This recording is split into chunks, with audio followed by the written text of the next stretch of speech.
ನಮಸ್ಕಾರ ವಿದ್ಯಾರ್ಥಿಗಳೇ, ಇವತ್ತು ನಾವು ಪ್ರಥಮ ವರ್ಷದ ಪ್ಯಾರಾಮೆಡಿಕಲ್ ವಿದ್ಯಾರ್ಥಿಗಳಿಗೆ ಅನುಕೂಲವಾಗುವಂತೆ ಬಯಾಲಜಿ ಸಬ್ಜೆಕ್ಟ್ನಿಂದ ಮೊದಲನೇ ಟಾಪಿಕ್ ಅನ್ನು ಚೂಸ್ ಮಾಡ್ಕೊಂಡಿದ್ದೀವಿ. ಸೊ ಈ ವಿಡಿಯೋ ನಿಮಗೆ ಪ್ರಥಮ ವರ್ಷದ ಎಲ್ಲ ಪ್ಯಾರಾಮೆಡಿಕಲ್ ವಿದ್ಯಾರ್ಥಿಗಳಿಗೆ ಅನ್ವಯವಾಗುತ್ತೆ. ಮೊದಲನೇದಾಗಿ ಬಯಾಲಜಿಯಲ್ಲಿ ಬರುವಂಥ ಒಂದು topic introduction of biology. So biology ಅಂದ್ರೇನು, ಬಯಾಲಜಿಯಲ್ಲಿ ಬರುವಂತಹ ಬ್ರಾಂಚಸ್ಗಳು ಯಾವುವು, ಬಯಾಲಜಿ ಮತ್ತು ಇದರ ಸಲುವಾಗಿ ಅಧ್ಯಯನ ಮಾಡ್ತೀವಿ, ಬಯಾಲಜಿ ಒಂದು ಹಿಸ್ಟ್ರಿ ಏನು, ಇದರ ಬಗ್ಗೆ ನಾವು ಇವತ್ತು ಸಂಕ್ಷಿಪ್ತವಾಗಿ ತಿಳಿದುಕೊಳ್ಳೋಣ. ಸೊ ಮೊದಲನೇದಾಗಿ ನಿಮ್ಗೆ ಗೊತ್ತಿದೆ ಬಯಾಲಜಿ, ನೀವು ಕೂಡ ಅಧ್ಯಯನ ಮಾಡ್ತಾ ಇದ್ದೀರಾ. ಬಯಾಲಜಿ ಅಂದರೆ ಏನು, ಆಮೇಲೆ ಬಯಾಲಜಿಯಲ್ಲಿ ಬರುವಂಥ ಸಂಗತಿಗಳ ಬಗ್ಗೆ ತಿಳ್ಕೊಳ್ಳೋಣ.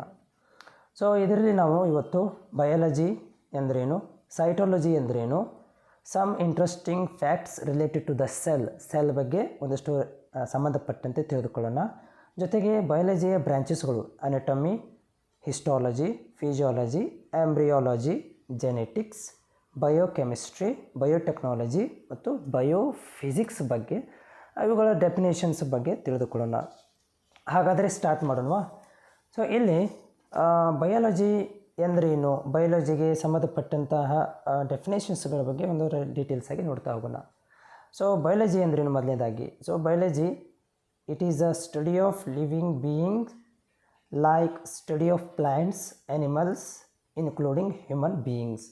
ಸೊ ಬಯಾಲಜಿ ಅಂತಂದರೆ ಲಿವಿಂಗ್ ಬೀಯಿಂಗ್ ಬಗ್ಗೆ ಅಧ್ಯಯನ ಮಾಡೋದು, ಅಂದರೆ ಜೀವಿಗಳ ಬಗ್ಗೆ ಅಧ್ಯಯನ ಮಾಡೋದು. ಅದರಲ್ಲಿ ಇನ್ಕ್ಲೂಡಿಂಗ್ ಯಾವ್ದು ಬರ್ಬೋದು, ಪ್ಲ್ಯಾಂಟ್ಸ್ ಆಗಿರ್ಬೋದು, ಆ್ಯನಿಮಲ್ ಆಗಿರ್ಬೋದು ಅಥವಾ ಮನುಷ್ಯರಾಗಿರ್ಬೋದು. ಇದರ ಬಗ್ಗೆ ಸಂಕ್ಷಿಪ್ತವಾಗಿ ಅಧ್ಯಯನ ಮಾಡುವಂತಹ ಒಂದು ಭಾಗ ಬಯಾಲಜಿ. ಅಥವಾ ಇನ್ನೊಂದು ಮೀನಿಂಗ್, ಬಯಾಲಜಿ ಮೀನಿಂಗ್ ಅಂತಂದರೆ ಸ್ಟಡಿ ಆಫ್ ಲೈಫ್ ಅಂತಂದರೆ ಜೀವಂತವಾಗಿರುವಂತಹ ವಸ್ತುಗಳ ಬಗ್ಗೆ ಅಧ್ಯಯನ ಮಾಡುವಂಥ ಒಂದು ಬ್ರ್ಯಾಂಚ್. ಸೊ ಪ್ರಥಮ ಬಾರಿಗೆ ಅರಿಸ್ಟಾಟಲ್ ಎನ್ನುವರು ಅವರಿಗೆ ನಾವು ಫಾದರ್ ಆಫ್ ಬಯಾಲಜಿ ಅಂತ ಕರಿತೀವಿ. ಯಾಕಂತಂದರೆ ಅರಿಸ್ಟಾಟಲ್ ಅವರು ಫಸ್ಟ್ ಟೈಮ್ ಈ ಒಂದು ವರ್ಡನ್ನು ಐಡೆಂಟಿಫಿಕೇಷನ್ ಮಾಡಿದರು. ಹೀಗಾಗಿ ಇವರಿಗೆ ಅರಿಸ್ಟಾಟಲ್ಗೆ ಫಾದರ್ ಆಫ್ ಬಯಾಲಜಿ ಅಂತ ಕರಿತೇವೆ.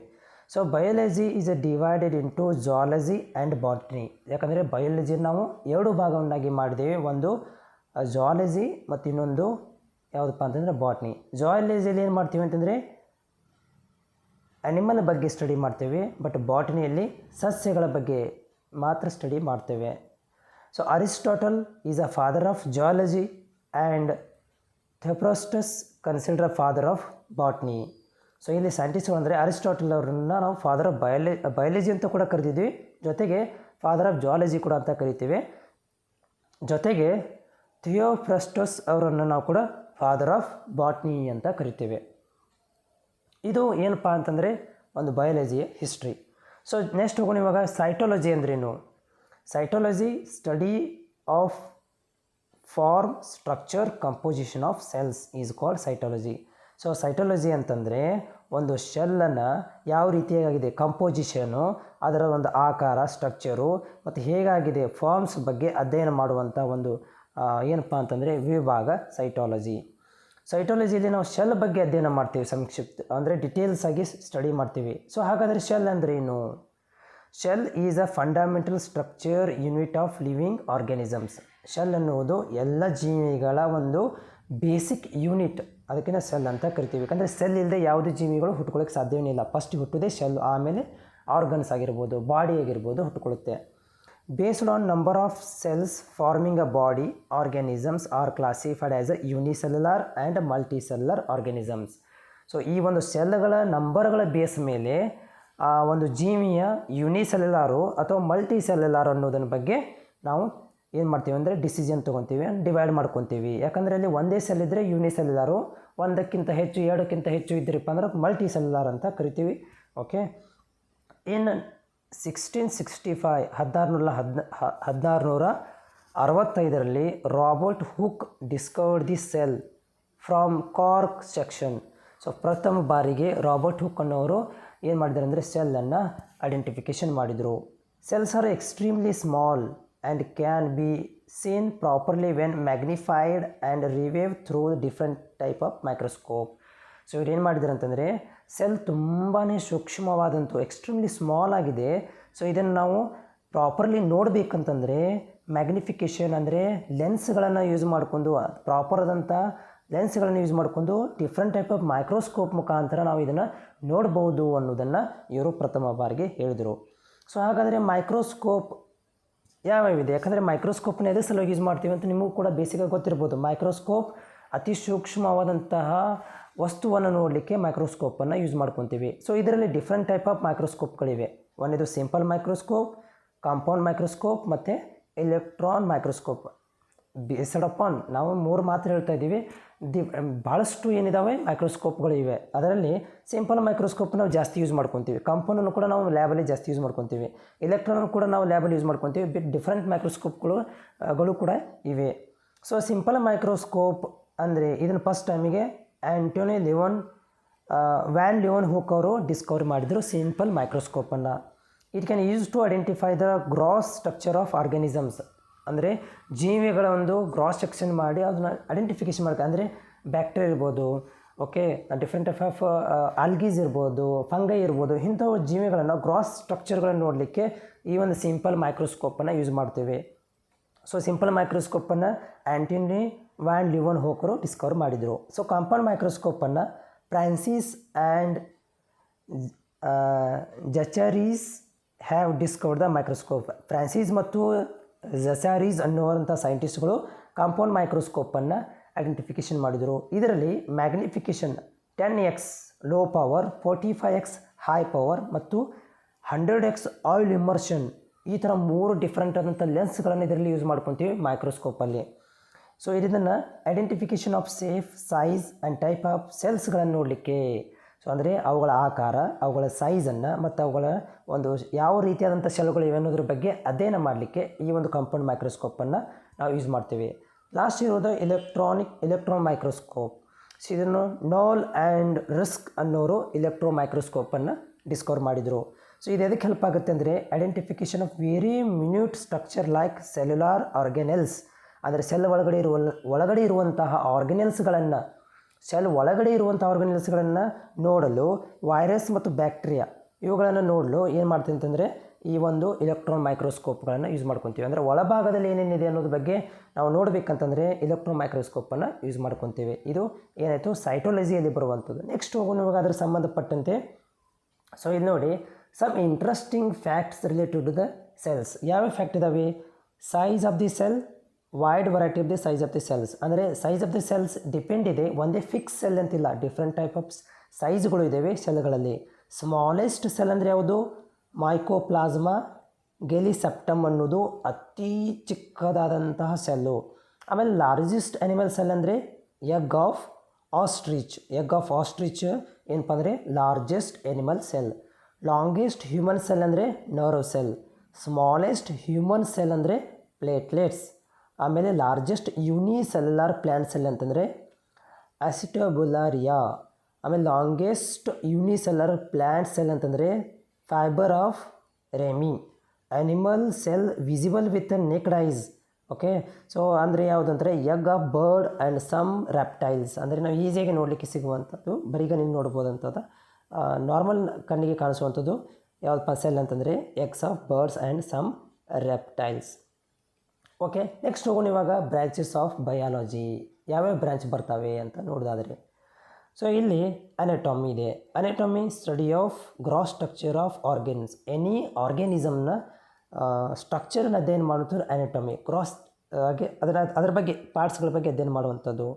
Gross anatomy subdivided into surface anatomy, regional anatomy, systematic anatomy. ಈ ಒಂದು ಅನಾಟಮಿನ ಮತ್ತೆ ನಾವು ಸಬ್ ಡಿವೈಡ್ ಮಾಡಿದ್ದೀವಿ, ಸರ್ಫೇಸ್ ಅನಾಟಮಿ ಅಂತ, ಆಮೇಲೆ ರೀಜನಲ್ ಅನಾಟಮಿ ಮತ್ತು ಸಿಸ್ಟಮೆಟಿಕ್ ಅನಾಟಮಿ ಅಂತ. ಸೊ ಆಂಡ್ರ್ಯೂಸ್ ವೆಸಿಲಿಯಸ್ ಅನ್ನೋರು ಫಾದರ್ ಆಫ್ ಮಾಡರ್ನ್ ಅನಾಟಮಿ ಅಂತ ಕರೆಸ್ಕೊಂಡ್ರು. So anatomy aim to learn muscles, organs, bones, joints, tendons, ligaments, blood vessels and cells which constitute of the body of the organ. So ಈ ಒಂದು ಅನಾಟಮಿಯಲ್ಲಿ ನಾವು muscle ಬಗ್ಗೆ, organs ಬಗ್ಗೆ, bones ಬಗ್ಗೆ, joints ಬಗ್ಗೆ, tendons ಬಗ್ಗೆ, ಲಿಗಾಮೆಂಟ್ಸ್ ಬಗ್ಗೆ, ಬ್ಲಡ್ ವೆಸಲ್ಸ್ಗಳ ಬಗ್ಗೆ ಮತ್ತು ಸೆಲ್ಸ್ಗಳು, ಬಾಡಿಗೆ ಅಟ್ಯಾಚ್ಮೆಂಟ್ ಇರುವಂಥ ಸೆಲ್ಸ್ ಬಗ್ಗೆ ಅಧ್ಯಯನ ಮಾಡಲಿಕ್ಕೆ ಅನಾಟಮಿ ಸಹಾಯ ಆಗುತ್ತೆ. Next histology. So it is a study of microanatomy of cells, tissues, organs with the help of microscope. ಅಂದರೆ ಸೆಲ್ಸ್ಗಳ ಬಗ್ಗೆ, ಟಿಶ್ಯೂಗಳ ಬಗ್ಗೆ, ಆರ್ಗನ್ಸ್ಗಳ ಬಗ್ಗೆ ಸಂಕ್ಷಿಪ್ತವಾಗಿ ಅಂದರೆ ಮೈಕ್ರೋಸ್ಕೋಪಿಕಲಿ ಅಧ್ಯಯನ ಮಾಡುವಂಥದ್ದು histology. Histology is a branch of histopathology is a branch of histology. Histopathology ಅನ್ನೋದು ಹಿಸ್ಟಾಲಜಿಯ ಒಂದು ಬ್ರ್ಯಾಂಚ್. ಇದರಲ್ಲಿ ನಾವು microscopic study of disease tissues, ಆ ಟಿಶ್ಯೂಗಳಿಗೆ ಯಾವ ರೋಗಗಳು ಉಂಟಾಗಿದ್ದಾವೆ ಅನ್ನೋದ್ರ ಬಗ್ಗೆ ಸ್ಟಡಿ ಮಾಡಲಿಕ್ಕೆ ಸಹಾಯ ಮಾಡುತ್ತೆ ಹಿಸ್ಟಾಲಜಿ. ಆಮೇಲೆ it plays a important role in diagnosis of cancer, other diseases. Histopathological examination of tissue samples, ಈ ಕ್ಯಾನ್ಸರ್ಗಳು ಇರ್ಬೋದು, ಆಮೇಲೆ ಅದರ್ ಡಿಸೀಸ್ಗಳು ಏನಾದರೂ ಟಿಶ್ಯೂಗೆ ಸಂಬಂಧಿಸಿದಂತೆ ಅಧ್ಯಯನ ಮಾಡಲಿಕ್ಕೆ ಹಿಸ್ಟಾಲಜಿ ಸಹಾಯವಾಗುತ್ತೆ. Next physiology. So it is a branch of biology that deals with a normal function of living organism. So normal ಒಂದು ಜೀವಿಯ ಒಂದು ಅಧ್ಯಯನ ಮಾಡಲಿಕ್ಕೆ ಆ ಒಂದು ದೇಹದಲ್ಲಿ ಯಾವ ರೀತಿಯಾದಂಥ ಮೆಕ್ಯಾನಿಸಮ್ ಕೆಲಸ ಮಾಡ್ತಾಯಿದೆ, ಸೆಲ್ ಯಾವ ರೀತಿ ಕೆಲಸ ಮಾಡುತ್ತೆ, ಆಮೇಲೆ ಬಾಡಿ ಯಾವ ರೀತಿ ಕೆಲಸ ಮಾಡುತ್ತೆ, ಆಮೇಲೆ ಆರ್ಗನ್ಸ್ ಯಾವ ರೀತಿ ಕೆಲಸ ಮಾಡುತ್ತೆ ಅನ್ನೋದ್ರ ಬಗ್ಗೆ ಫಿಸಿಯಾಲಜಿಯಲ್ಲಿ ಅಧ್ಯಯನ ಮಾಡ್ತೇವೆ. It provide through the understanding of normal body functions and aim to understanding mechanism the living things. So ಯಾವ ರೀತಿಯಾಗಿ ಕೆಲಸ ಮಾಡುತ್ತೆ ಅನ್ನೋದ್ರ ಬಗ್ಗೆ ಸ್ಟಡಿ ಮಾಡ್ತೀವಿ. ಉದಾಹರಣೆಗೆ ಹಾರ್ಟ್ ಯಾವ ರೀತಿ ಕೆಲಸ ಮಾಡುತ್ತೆ ಅದನ್ನು ಫಿಸಿಯಾಲಜಿಯಲ್ಲಿ ಓದ್ತೇವೆ.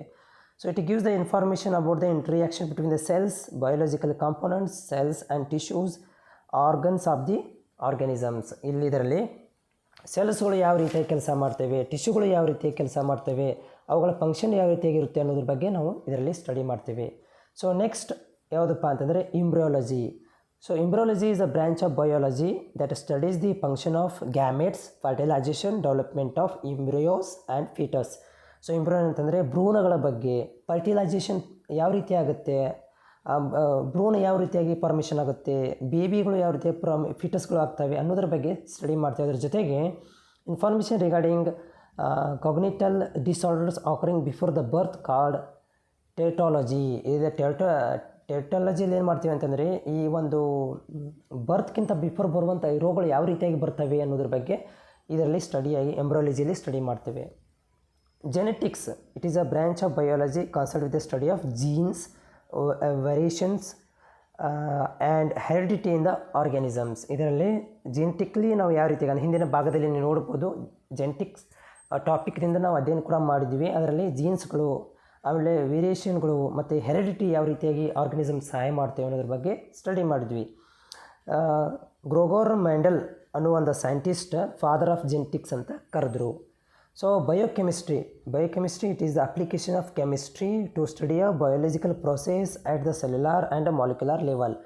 ಸೊ ಈ ಒಂದು ಬಯೋಕೆಮಿಸ್ಟ್ರಿಯಲ್ಲಿ ಸೆಲ್ಲರ್ ಮತ್ತು ಕೆಮಿಕಲ್ಸ್ಗಳು ಯಾವ ರೀತಿಯಾಗಿ ಇಂಟ್ರಾಕ್ಷನ್ ಆಗ್ತಾವೆ ಅನ್ನೋದ್ರ ಬಗ್ಗೆ ಈ ಬಯೋಕೆಮಿಸ್ಟ್ರಿಯಲ್ಲಿ ಸ್ಟಡಿ ಮಾಡ್ತೀವಿ.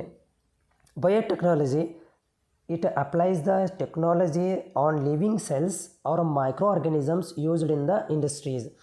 ಸೊ ಒಂದು ಲಿವಿಂಗ್ ಸೆಲ್ಸ್ಗಳನ್ನು, ಮೈಕ್ರೋ ಆರ್ಗನಿಸಮ್ಗಳನ್ನು ಒಂದು ಇಂಡಸ್ಟ್ರಿ ಲೆವೆಲಲ್ಲಿ ತೊಗೊಂಡು ಹೋಗಿ ಯಾವ ರೀತಿಯಾದಂಥ ಬದಲಾವಣೆಗಳನ್ನು ಮಾಡ್ಕೋಬೋದು, ಅದರಿಂದ ಮೋಡಿಫಿಕೇಷನ್ ಮಾಡಿಕೊಂಡು ವರೈಟಿಯಾದಂಥ ಮೆಡಿಸಿನ್ಸ್ಗಳನ್ನು, ಆಮೇಲೆ ವರೈಟಿಯಾದಂಥ ಜೀನ್ಸ್ಗಳನ್ನು ಮತ್ತು ಜೀವಿಗಳನ್ನು ಉತ್ಪತ್ತಿ ಮಾಡಬಹುದು ಅನ್ನೋದ್ರ ಬಗ್ಗೆ ಬಯೋಟೆಕ್ನಾಲಜಿಯಲ್ಲಿ ಓದ್ಕೊತೇವೆ. ಸೊ ಬಯೋಫಿಸಿಕ್ಸ್ ಅಂತಂದರೆ it is disciplinary science applied different approaches and method of physics to study the biological phenomena. So ನಮ್ಮ ಬಯಾಲಜಿಕಲ್ ಫಿನಾಮಿನಾದಲ್ಲಿ ಫಿಸಿಕ್ಸ್ ಯಾವ ರೀತಿಯಾಗಿ ಅಪ್ಲಿಕೇಶನ್ ಆಗುತ್ತೆ, ಫಿಸಿಕ್ಸ್ ಯಾವ ರೀತಿಯಾಗಿ ನಮಗೆ ಅಪ್ಲೈ ಆಗುತ್ತೆ ಅನ್ನೋದ್ರ ಬಗ್ಗೆ ಸ್ಟಡಿ ಮಾಡ್ತೀವಿ. ಉದಾಹರಣೆಗೆ ಅಟಮ್ಸ್, ಮಾಲಿಕ್ಯೂಲ್ಸ್ ಟು ದ ಸೆಲ್ಗಳಲ್ಲಿ ಅಟಮ್ಗಳು, ಮಾಲಿಕ್ಯೂಲ್ಸ್ಗಳು, ಆಮೇಲೆ ಆರ್ಗನಿಸಮ್ಸ್ ಮತ್ತು ಇನ್ವಾರ್ಮೆಂಟ್ ಬಗ್ಗೆ ಈ ಒಂದು ಬಯೋಫಿಸಿಕ್ಸಲ್ಲಿ ನಾವು ಸ್ಟಡಿ ಮಾಡ್ತೀವಿ. ಇದಷ್ಟು ಏನಂತಂದರೆ ಇಂಟ್ರೊಡಕ್ಷನ್ ಆಫ್ ದಿ ಬಯಾಲಜಿ.